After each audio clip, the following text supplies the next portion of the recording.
Hey, I'm John Knoernschild, and you have purchased a really cool product, the worksheet Mastering the Art of Saying No Without Guilt. I want to give special thanks to Ivan Meisner and his book, Who's in Your Room? The Question That Will Change Your Life.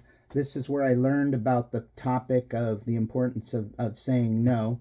And it seems like you're not alone. People from around the world struggle with saying no. They're yes pleasers and they say yes and then they feel guilty about it. And then they want to say no and then they also feel guilty about it. So here's a worksheet to help you on that. The objective is learn strategies to say no confidently and respectfully, prioritizing your time and energy with your sheet. So you have this worksheet, and the number one is reflect on your priorities, and you list your top three priorities in life right now, and then how these priorities guide your decision making. And you can also make it more extensive by listing more, but sometimes it's just good to keep things limited to the top three, so your mind doesn't get overwhelmed. Then identify your boundaries. Write down one situation where saying yes would conflict with your priorities, and what are the personal boundaries you need to protect to stay true to those boundaries. And then think of a conflicting situation example. And then reframing your mindset has to do with acknowledging your fears and what your biggest fears are concerning when you're saying no and disappointing others and fear of conflict. So, man, this fear thing's pretty wild. We're afraid of success and we're afraid of failure. So we have to really look at the fear. There's an acronym that's fear is false evidence appearing real. But I know in our mind, in our body, in our spirit, we actually do feel that tension and that stress. So it it it can be real in our mind and our bodies, but we can overcome. How might this fear and automatic negative thoughts that is not necessarily true? And Dr. Amen likes to call automatic negative thoughts ants.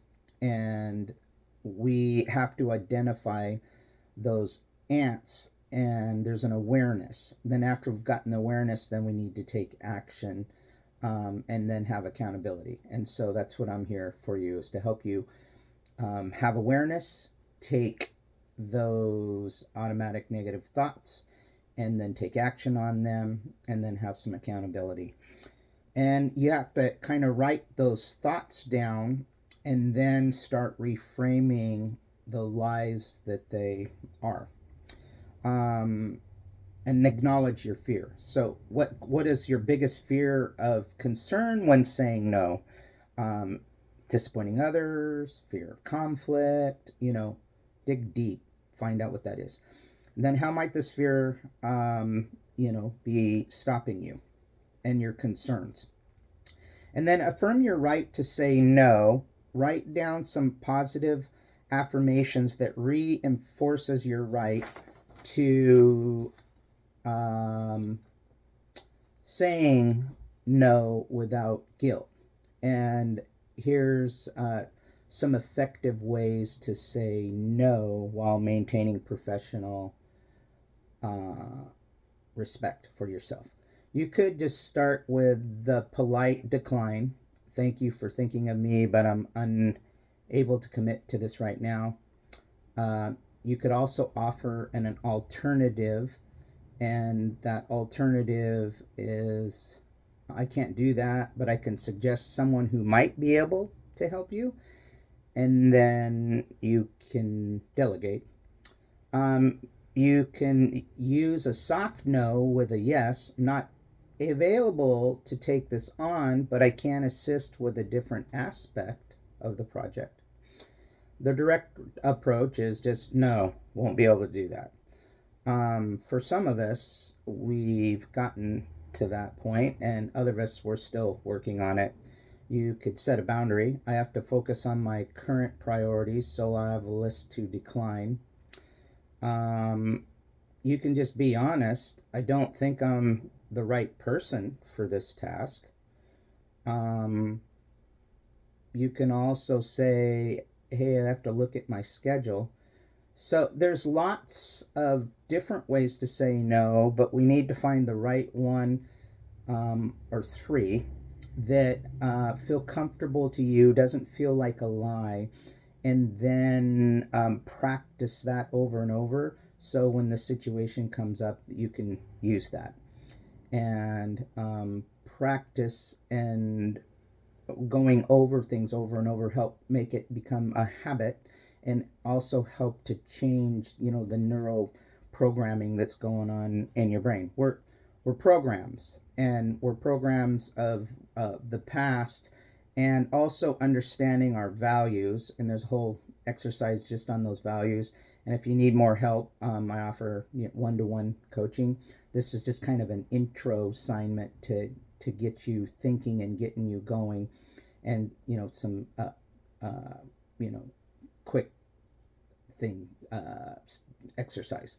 And quick meaning there's some quick tips, but then when you start to dig deeper into yourself, then it becomes a longer process, because we may have been taught as kids that we're supposed to say yes to everything.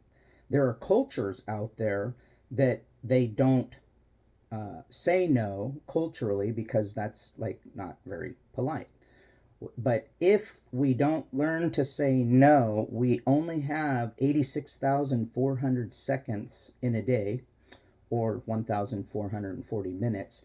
And we have to invest those minutes wisely. And where peace comes is when we align ourselves with our values. So it's important to know, our top 5 values. Someone might value peace versus money, and sometimes going after the money may not be peaceful. Now, the solution is to be able to have peaceful profits. And